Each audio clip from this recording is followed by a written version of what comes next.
You already know you want more. You can feel it, that pull towards something bigger. This podcast is for anyone who's done waiting for permission.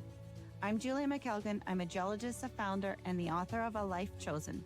And every week I have conversations with people who decided, quietly, precisely, and without apology, to choose the bigger life. This is Choose Life Boldly. Welcome. Welcome to another episode of Choose Life Boldly. Today, I am super excited to have fellow JOA author Haleigh Howland join us today. Haleigh has written a book that I'm super excited to share with you and talk a little bit about. Welcome, Haleigh. Thank you so much. I appreciate it. Glad to be here with you. Yeah, thank you so much for joining me today. I'm super excited. I thought maybe you could just give a quick introduction of yourself. Yeah, absolutely. So again, my name's Haleigh Howland. I live in Salt Lake City, Utah. I recently wrote a book called Rewritten. I was drawn to JOA and the JOA family, in part by a good friend of ours, Carissa Sherwood. She has 2 books out currently that she's published with JOA, and then my husband wrote a book as well. He published his book at the beginning of January, and now we're currently writing one together on relationships. Outside of authorship and writing, I sing in a rock band called Blood Moon Majesty. I'm the lead singer. So I have been doing that for 8 years. Yeah, 8 years now. And I write out the lyrics to our songs. We write a lot of originals, so I do the lyrics for it. And so I feel like writing has been something I've done for a really long time, just in a completely different avenue than it was before. Yeah, that's super cool. I've also noticed on your website, and maybe more so on your Instagram, that you're also really creative with photography and self-expression. Yeah, I do a little bit of that on the side, mostly photos of my dogs and stuff. But I do. I will be in front of the camera a lot too, doing boudoir and photo shoots and stuff like that, because I feel like that was one of the ways in which I reclaimed a lot of my own self-expression along the way, when I felt like I didn't know who I was and had kind of lost myself in that. Right. It's such a great and bold way for a woman to express herself. Yeah. It came to me as an avenue, during my first marriage, kind of towards the middle endish of it. I kept finding myself on Instagram, seeing this particular photographer come up over and over again, and her name is Lindy Benson, and a friend of mine had shot with her, and I felt very drawn to it. I had previously had background in some modeling and acting way back in the day, and that's what I thought I wanted to do with my life. I had moved to LA right after my first year of college. I moved to LA for 3 years, went to an acting conservatory, and thought that's what I wanted to do. And then, as luck would have it, it was 2008, the housing market crashed, there was a writer's strike, it was like all of the things all at once. And I was also in a long distance relationship, which I ended up with my first husband, and we weren't married at the time, but so I moved back home, and the rest there was history. But after that first photo shoot, I was at a point in my life where I was, I think 35 pounds heavier than I typically was. I didn't really feel myself, and I didn't see myself anymore. And having those photos done, and having this person on the other side of the camera, like, hyping you up, having this really emboldening experience with someone, like, seeing you, was really cool. And it led to me shooting with her a few more times. She'd be like, oh, hey, like, I need someone to come do something. Will you come shoot really quickly for me? And as time went on, my relationship deteriorated, but then my own self-expression and my self-worth became higher and higher, even though there was all this turmoil that was going on in my life, because I was able to see myself again. How do you think that a woman who is comfortable in her sexuality is able to deal with turmoil and chaos in her life versus somebody who's not? So I grew up in Utah, and so there is a lot of shame. Even though I was not raised LDS, there was a lot of shame around sex and sensuality and how a woman looked or how you were perceived, what you wore, all of the things. And it still permeated into my relationship, even though my husband was not raised LDS either. It was just kind of the predominant culture of what we were surrounded by. And it made a lot of things really difficult. Growing up, being in relationships, trying to find relationships that worked, because being the person who wasn't LDS, you were automatically assumed that you were sexually active and all the things, even though I wasn't. And so there was always this damper and like trying to fit into this box for me. And once I started stepping out of that and finding myself in situations where I was like, oh, I feel really comfortable in front of the camera with lingerie on. That's not how this is supposed to be. But it still started to break down these preconceived notions in my head of what that looked like, of who I was supposed to be, what I was supposed to do, how I was supposed to act. And it gave me a lot of confidence to start finding myself and starting to choose me. Whereas I don't think I would have had the bravery to really do that if I wasn't already like having some self-confidence and wanting to start choosing myself again. That makes sense. Yeah. There's a power that's coming from within, and you're not looking for external validation. Mm-hmm. You're seeing it connected in the photos and in the shoot itself. Yeah. And, there was a point I had done a shoot. It was also with Lindy. I had done one with her, and I brought the photos home. And I was like, oh my gosh, like this was so much fun. I had such a great time. Look at how great they were. And my ex-husband was like very brushed them off, was just like, oh, like cool. Like we were very not in a good spot. But I noticed it, but I didn't need his validation on it because I felt good enough. Mm-hmm. But it was definitely an eye-opening moment for me of realizing like, oh, this relationship may have run its course and I'm still good. And you weren't looking for his validation. The validation was already within you. Mm-hmm. Yeah. Right. Earlier on, you spoke of LDS. Can you just let us all know what that acronym means? Oh, yeah. So it's the Latter-day Saints, the Church of Latter-day Saints, or as the majority of people know, Mormons. So you touched a little bit on shame, and I was wondering what you think and what your experience with shame is, both from what it does for you in a mental state and what happens in your body. It's all very relative and all very personal, right? I have seen what a shame cycle can do to someone who feels like they're in a victim state. And that's a lot of my book that I wrote about, was trying to step away from that and not be sucked in to the state of being a victim. And I think it plays predominantly into a cycle of shame. For me, it's really hard to like put myself back into that mindset because it's been so long ago that I almost am like, I don't really remember.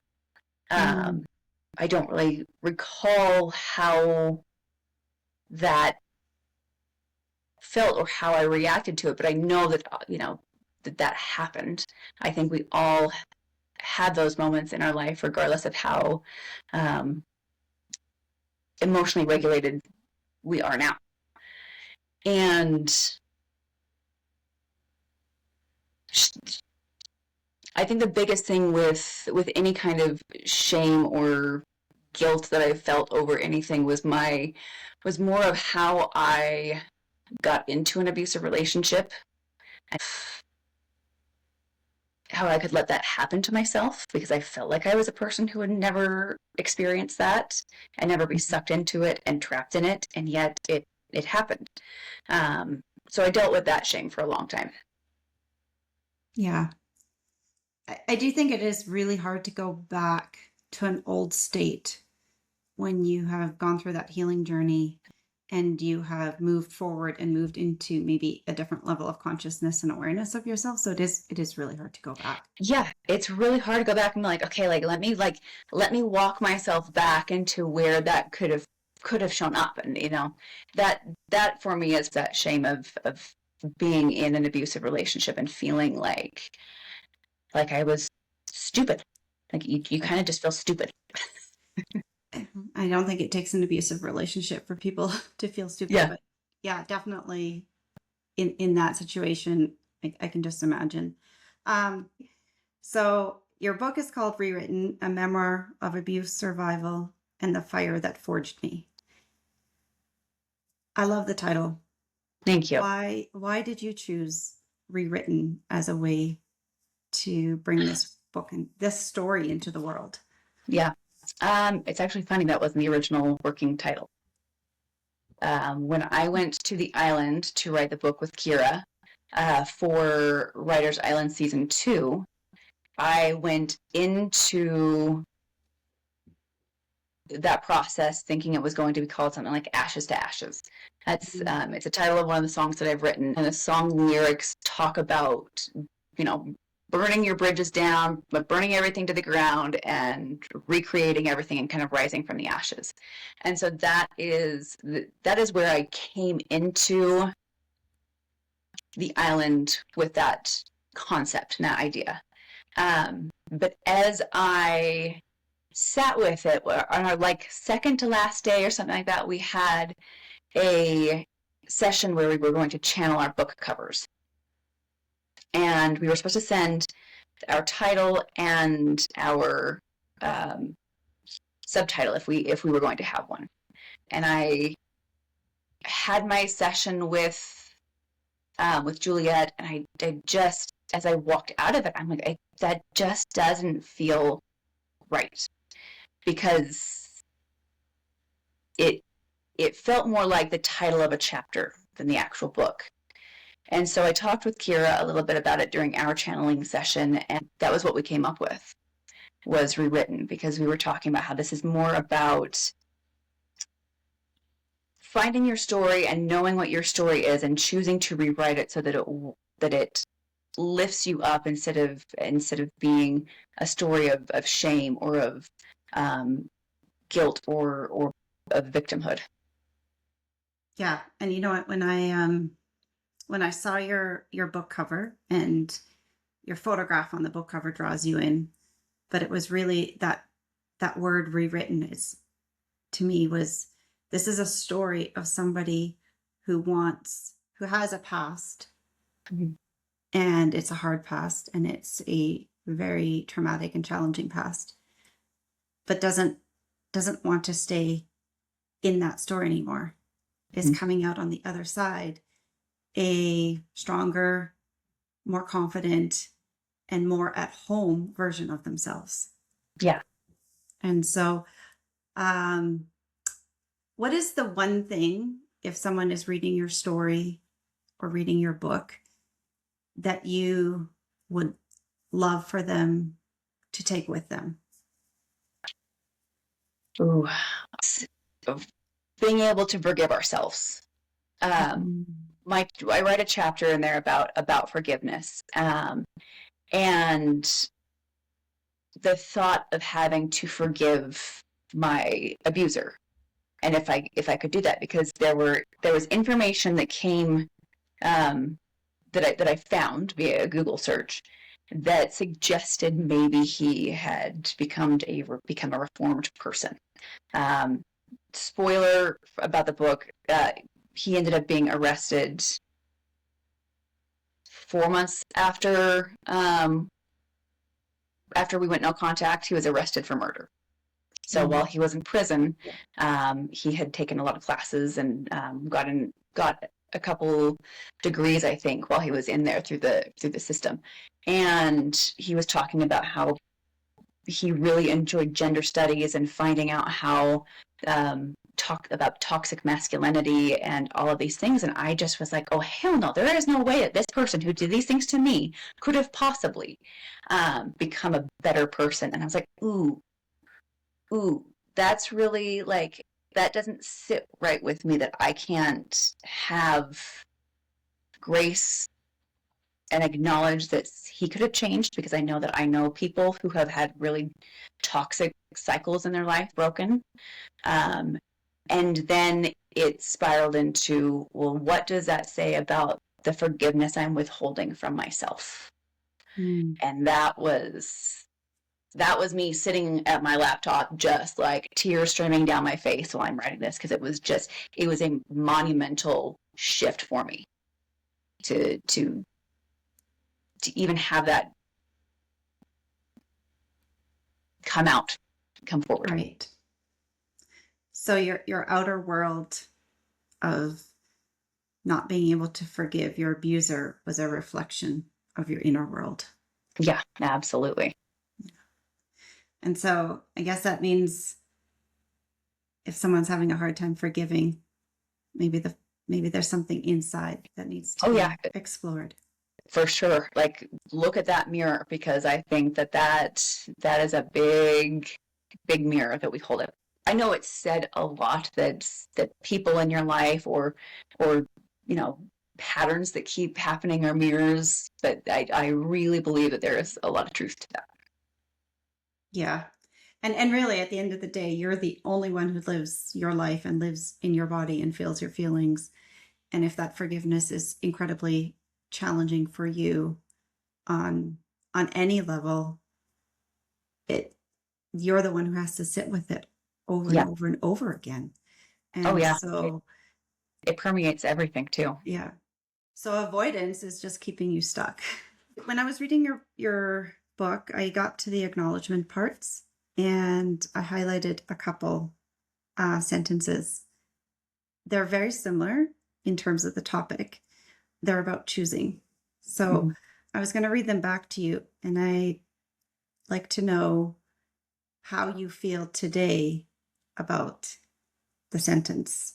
Okay. Yeah. So the first one is, you do not get to choose what happens to you, but you do get to choose what you make of it. Choose to stand out, choose to become yourself fully, and choose to be the victor of your own life. How does that resonate? I still absolutely agree with that. It has taken me a really long time to feel like I am my most authentic self, and looking back on the choices I made in order to please or appease other people, well, it just kept me in a shell. It kept me locked in a cage of my own making.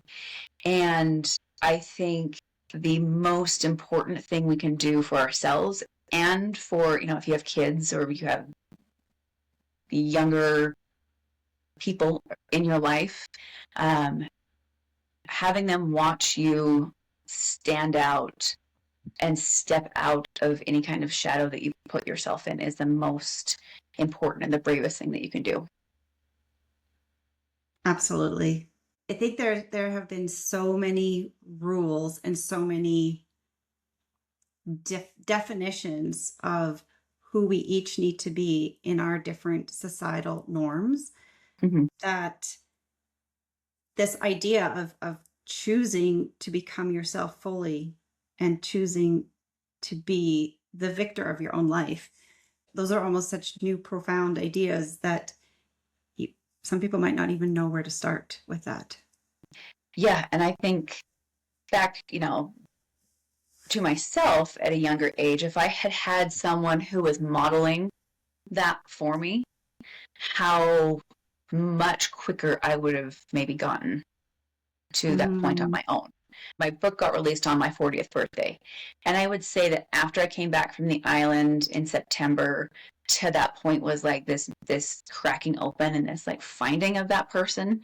So yeah, almost 40 years to figure out what that really looked like for me. Right. And that's a really long time to be figuring out which version of yourself is the authentic, real version. Yeah, absolutely. And and I completely will acknowledge the fact that probably this version of me in 10 years is completely different and not at all the same. So being comfortable with accepting who you are now and knowing that this is the best, most complete version of yourself now, and it will change and morph, and you'll be shocked looking back and going, oh my God, I didn't know anything 10 years ago. Now look at me. Totally. It doesn't even matter what phase of life you're in. Even if you look back to last month, you're like, what? I already think so differently now, because I'm always choosing to see if the past is still a definition of the future. Yeah, a lot of people have had a hard time finishing their books because they're like, well, the person who I was when I started writing this thing is so different. Like, oh, my viewpoints and everything are so completely different. So I feel like I have to go back and edit and change. And so it's just like you got to accept that's who that was that wrote it and let that be in the world. And then, then also be your own current version at the same time and hold space for both. Well, I think it goes back to when I asked you about shame and you're having a hard time remembering what that was like. But other people might be in a cycle, and your book, whether it's an old version of yourself or still a current version of yourself, is still going to help somebody else along the way and along their journey. And just because you move into a next phase doesn't mean that story isn't still super impactful and important for somebody else to understand and read and learn from. Yeah, oh, absolutely. I would completely agree with you on that. So the second I highlighted, and I wanted to read back to you because it resonated with me. I think because I've written a very similar segment as well. But it says, you are not broken. You are not behind. You still get to choose. And sometimes choosing yourself is the bravest, quietest victory there is.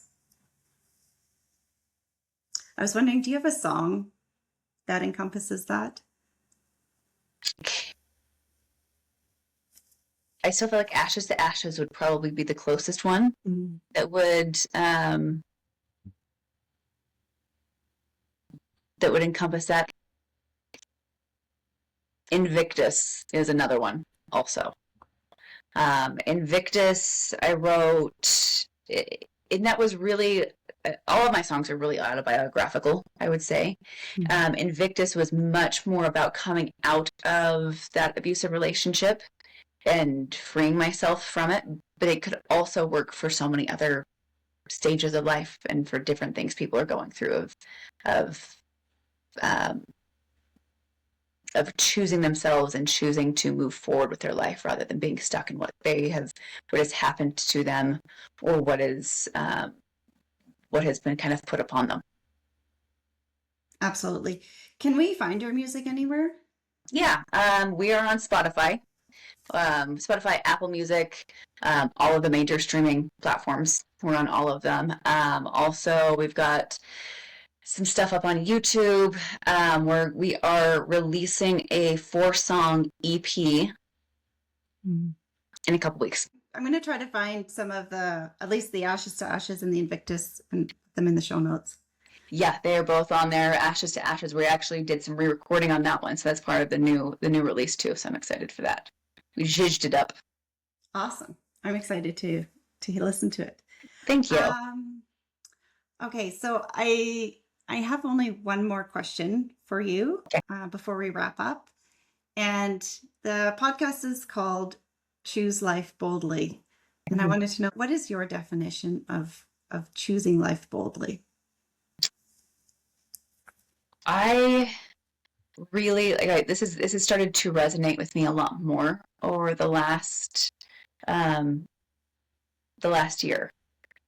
I feel like there have been moments in my life where I have gone out on that ledge and chosen to live boldly, and to live a life that is about finding who I am and honoring that in the biggest, best way possible. But I also think that there are small moments that we build on over and over and over again that help us to be able to make that big, bold choice. And so for me, I think finding those small moments and honoring those and acknowledging that you are making huge steps, even if it's a 1% change every single day, I think that's really what encompasses being able to live a bold life. Because we can't do it all in one go. How do you eat an elephant one bite at a time? Right. I don't think there was one pivotal moment that I'm like, oh, that's when I chose to live boldly. It was all in the small moments of choosing myself. And you talk about honoring yourself. Can you explain what that means to you? Yeah, for me, I think that is honoring my core beliefs and choosing to live a life that is in alignment with myself and choosing to hold space and hold boundaries in that way. I, for a long time, was a big people pleaser, and I would let other people dictate what path I was going down, because I wanted to be accepted and I wanted a relationship and I wanted this, that, all of the things. And I realized that in choosing me and acknowledging that, I actually attracted way more people to my life that hold the same beliefs and hold the same morals and standards in their life. And by holding boundaries where those weren't there, those relationships or those people just kind of slipped away. And so it's just this continually building of getting closer and closer to that kind of pinnacle self, I guess. That's such great advice. And there are so many nuggets of wisdom. So I just wanted to say thank you very much for joining me today, and talking a little bit more about your book, Rewritten, which people can find on Amazon, I believe.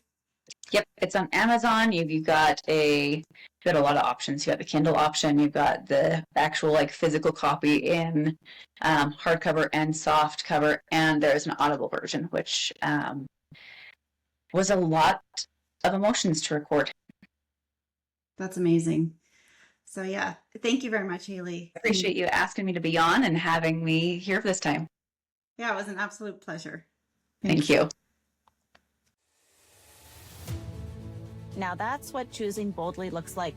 Not loud, not perfect, just decided. If this conversation connected with you, please share it with somebody who needs to hear it. Find me at juliamckelgan.com, and know that A Life Chosen arrives in September, and there's a course coming as well. I'll see you in the next one.